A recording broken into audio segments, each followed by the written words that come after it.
In 1981, somewhere in the mountains of Shaanxi Province, China, a scientist lifted a pair of binoculars and saw something that wasn't supposed to exist anymore.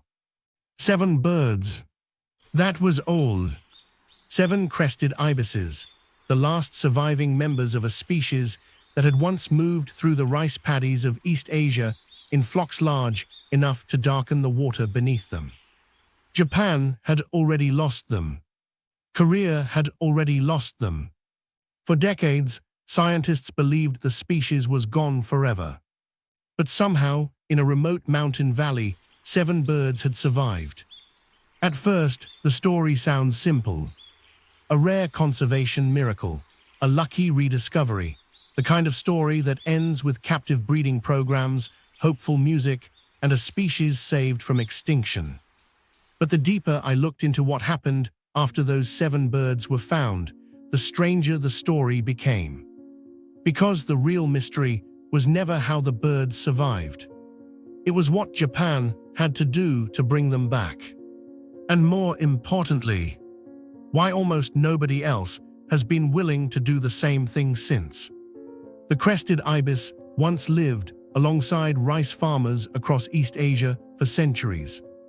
It fed in shallow flooded paddies, searching for loaches, frogs, freshwater crabs, and insects hidden beneath soft mud. For generations, farmers barely thought about the bird. It was simply part of the landscape. Then the landscape changed. After World War, Japan began rebuilding its agricultural system at enormous speed.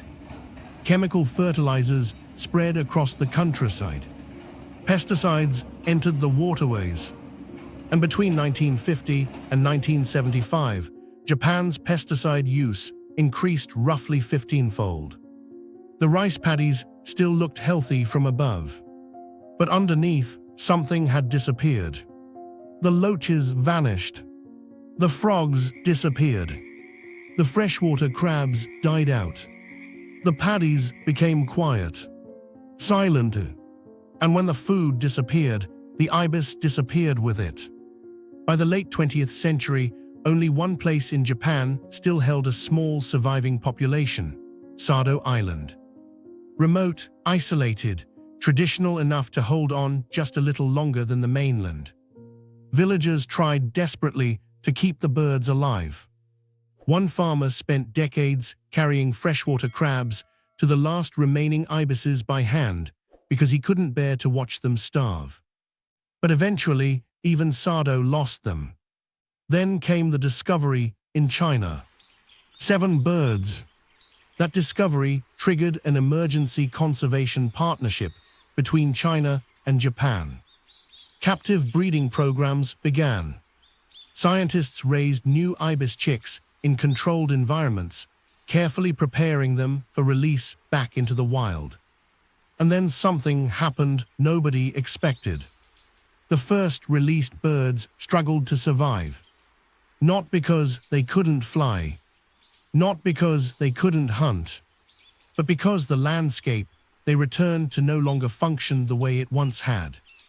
The paddies still existed, but the ecosystem inside them had been erased. The habitat had the right shape. It had lost its contents. And that realization changed everything. Because Japan eventually understood that saving the ibis would require more than breeding birds.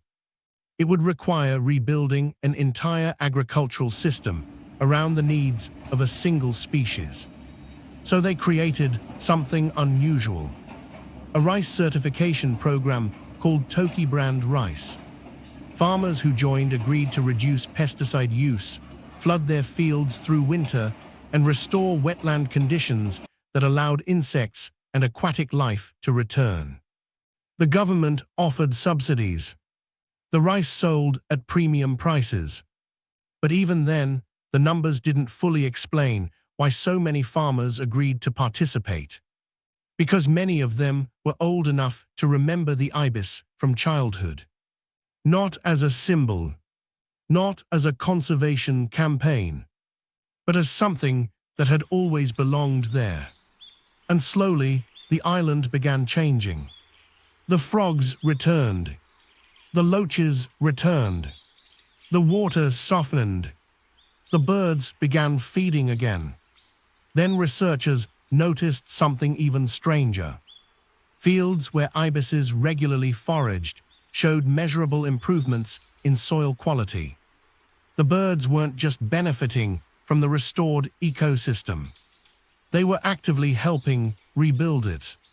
Their curved beaks stirred sediment, aerated the soil, and increased microbial activity beneath the paddies. The ibis had once functioned as part of the farming system itself. Japan hadn't simply lost a bird. It had removed a worker from the ecosystem and replaced it with chemicals. And now, decades later, the island was slowly reversing that decision.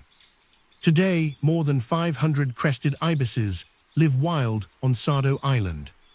But the number itself isn't the most important part of the story. What matters is what those birds forced people to rebuild around them. An entire agricultural economy changed because 7 birds survived long enough for humans to notice what disappeared with them. And maybe that's the part that stays with me most. Not the birds, the memory.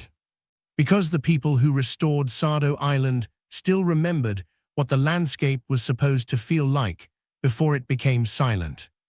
And once that memory disappears, restoration may become something far harder than conservation.